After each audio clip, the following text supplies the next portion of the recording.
Honestly, this is just sad. In the 80s, you had scared Christian moms burning D&D books because they were afraid that their children were going to turn into satanic cultists, and now we have players of the game itself so upset and honestly fed up with the money tactics and greed of Hasbro and Wizards of the Coast that they're about to do the exact same book burning. As many of you probably know, D&D has become incredibly popular over the past couple of years, and Hasbro, the owners of Wizards of the Coast that make D&D, have seen this as a huge opportunity to dip their hands into the wallets of consumers in order to make more and more money. Their most recent tactic has been a leaked update on the open gaming license for D&D, or the OGL. If you're not familiar with the OGL, it basically gives content creators and other companies the ability and freedom to create products based off of the D&D system. And over the past 20 years, this has been incredibly effective at causing D&D to become the popular machine that it is now. But all of that is predominantly because over the past 20 years, people have been operating over OGL 1.0A, which effectively gave entire freedom to people to do whatever they wish with the D&D setting and its mechanics.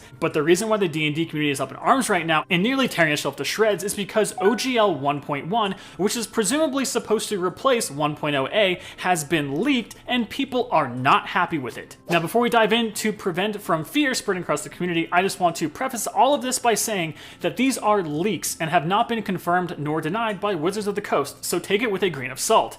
That being said, the reason why people are so upset is because OGL 1.1 has some very strict limitations as to what you can use, and more importantly, how creators can actually make money from this hobby. Alright, so I moved to my computer now so that we can sort of go over some of the highlights of this. There are way more detailed videos if you want to see a full breakdown of 1.0A in comparison to 1.1, just so you know exactly what the OGL differences are and their implications. But in order to give you guys just some really quick information that is easily digestible, we're going to go over the highlights here. So first and foremost, OGL 1.0A allowed the creation of things like Call of Cthulhu, I believe, as well as Pathfinder to actually come into existence, since those are built off of previous D&D systems. And with the revoke of 1.0A and instead the force of 1.1, companies that have those types of systems owe massive amounts of money to Wizards of the Coast. But 1.0A, being over 20 years ago, has a lot of things that it didn't address. It's a 900-word document in comparison to the nearly 9,000-word document that 1.1 is. So as it talks about here in this article, which I'll include in the comments, by the way, it's written by Gizmodo,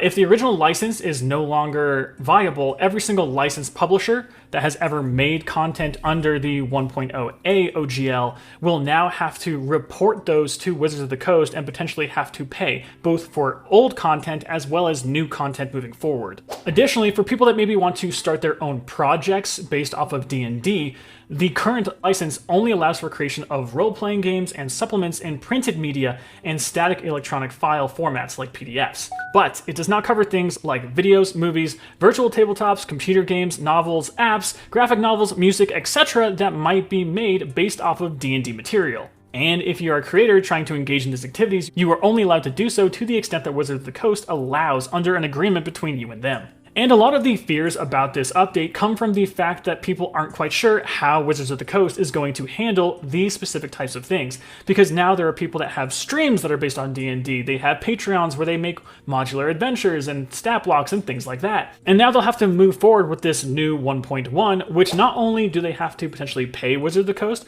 but Wizards of the Coast also technically owns everything that is made under this new OGL and can distribute it on their own without having to pay the original creator. This is upsetting to me because there's a lot of creators out here that I really love, and they have made extremely unique types of adventures based on the D&D system so that it's familiar to people and they can play them, that may have to now, if they've had successful Kickstarters like a couple of the ones that I know, pay in the future Wizards of the Coast for anything that they continue to distribute. Now, note that monetarily, this probably won't affect a lot of people because there are tiers that Wizards of the Coast has set up. And you will not have to pay royalties unless you make over $750,000 in revenue from the product that you make based off of D&D. But if you do, you have to pay 25% of anything that is raised over that amount. So if you make $750,001, you only have to pay 25 cents. But compared to how this used to be totally free and you could use it however you wanted to, this is a pretty drastic change, especially for larger companies that act as competition for Wizards of the Coast with things like Pathfinder. But even if you're not a content creator, there are huge implications and effects that could happen to you downstream as a consumer. Because if you're trying to play this game and you like having access to all of these unique systems and things that other creators have made, that may no longer become possible as they are not able to make a viable business off of those types of ideas and the content that they make for you. But why now, after over 20 years, is Hasbro, the owners of Wizards of the Coast, finally trying to change OGL 1.0, get rid of it, and instead switch with 1.1 with all of these different limitations? Well, it all comes down to money. According to an investment call in December 8th of 2022, Hasbro claimed that D&D has never been more popular, which is true, and has really great fans and engagement. The hobby is under-monetized, and in order to increase this monetization, Wizards of the Coast can do a couple of things. They can either invest in a team of writers and make out more content every single year, or more easily, they can have third-party creators act as those writers and charge them, making money off of the content that those people create. Obviously, the second one is way easier to take, and with the leak of 1.1, it seems like that is the route that Wizards of the Coast is going to be going. Legally, is this allowed? That's hard to say. There are a couple lawyers that are currently actually reviewing this within the community, and I'll leave a couple of those evaluations in the description of this video so you can check them out if you want to. But for now, as a simple, normal person that loves D&D and this community, I just have to wait and wonder what's really going to be happening. At the end of the day, Wizards of the Coast is a business and they deserve to make money, but at the same time, the reason for their popularity as a business as well as Dungeons & Dragons as a whole is because of the amazing community that has been built around it.